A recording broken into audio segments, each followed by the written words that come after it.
A Comissão de Orçamento, que é mista, ou seja, integrada por deputados e senadores, deu início a uma série de seminários regionais. Em pauta estão a Lei Orçamentária de 2012 e o Plano Plurianual, PPA, que vai estabelecer as metas de investimento do governo federal para o período de 4 anos. Sobre esse assunto, nós conversamos agora com o deputado Arlindo Quinalha, do PT de São Paulo, que é relator do orçamento do ano que vem. Muito bom dia, deputado. Um prazer tê-lo conosco aqui no Manhã no Parlamento. Bom dia, o prazer é meu, bom dia a todos os ouvintes.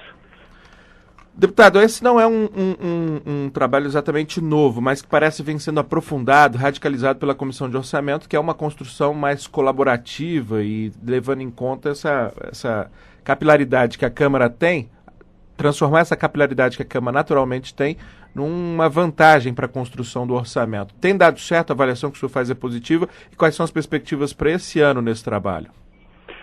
Bem, primeiro existe uma determinação, tanto constitucional quanto infraconstitucional, de que os poderes públicos têm que prestar contas dos recursos. Exemplo, o prefeito ele é obrigado a prestar contas de quanto ele arrecada e para onde está destinando. Ainda que a nossa cultura, a cultura brasileira, poucos de nós damos atenção a esse aspecto.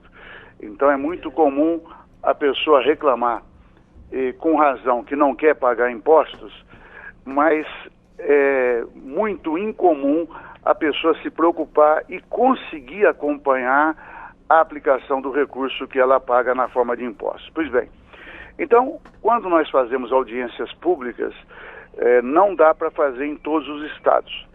Então, fazemos em média de 10 a 15 estados. Bem, nós não trabalhamos no sentido de imaginarmos que dessas audiências resulta naturalmente atendimento às reivindicações. Por quê?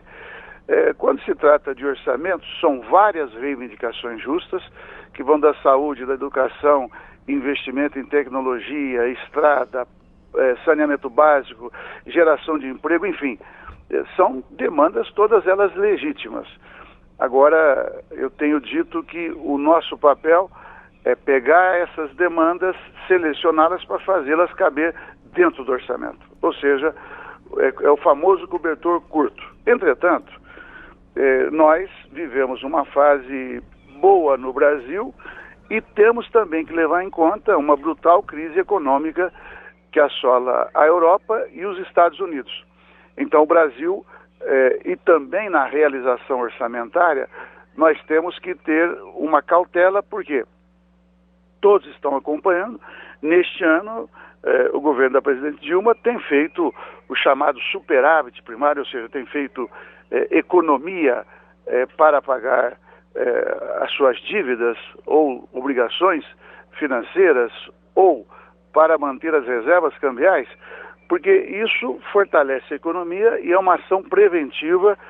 Então, antes de nós pensarmos só nos gastos, nós temos que pensar na receita, nos gastos e também nas interferências que a economia mundial pode ter no Brasil.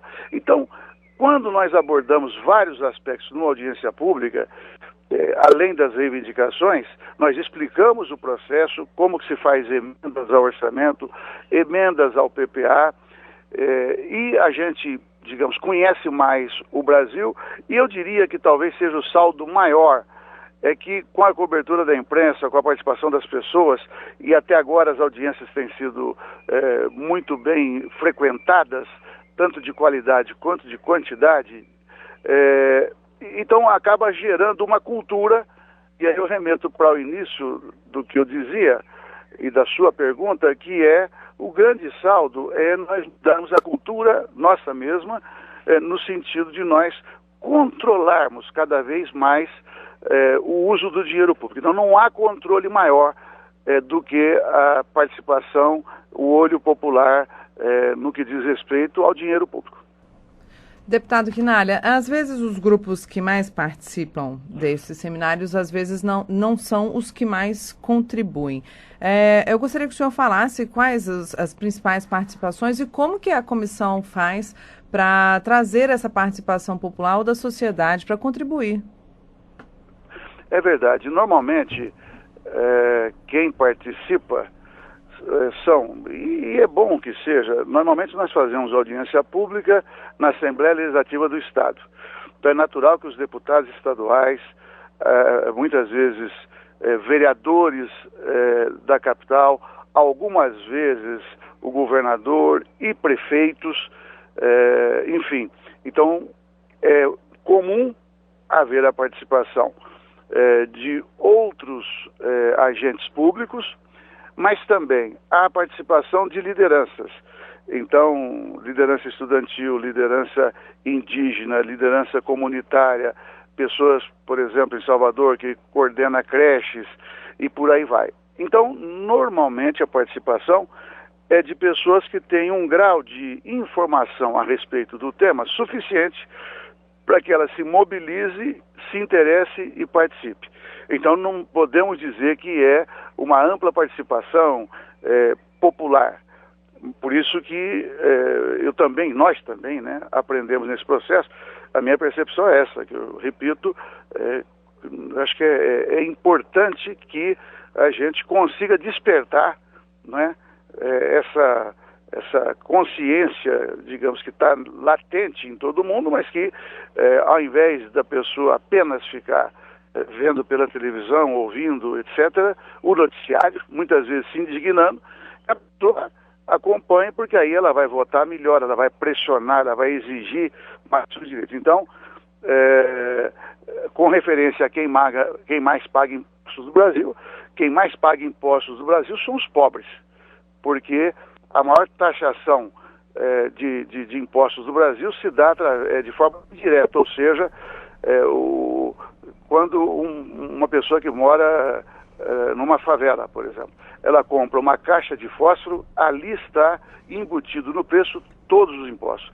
Portanto, paga o mesmo imposto que paga um grande empresário que vai comprar aquela caixa de fósforo. Então, essa é uma grande injustiça, e se a gente cria essa consciência, quem sabe a gente consiga fazer, inclusive, justiça tributária, que no Brasil não tem, e é muito grave isso. Só para ilustrar, um estudo recente do IPEA cotejou esses números e chegou a 40% a taxação do pobre contra 22% da taxação do rico no Brasil. Deputado Arlindo Quinalha, para concluirmos essa nossa entrevista, qual o senhor diria que é o grande desafio do orçamento do ano que vem, que o senhor começa a já preparar, a articular, a dialogar muito com a sociedade através desses seminários e também aqui no Congresso?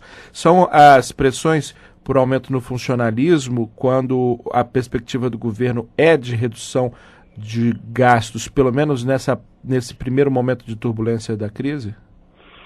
Bem, sem dúvida, essa é uma das grandes pressões.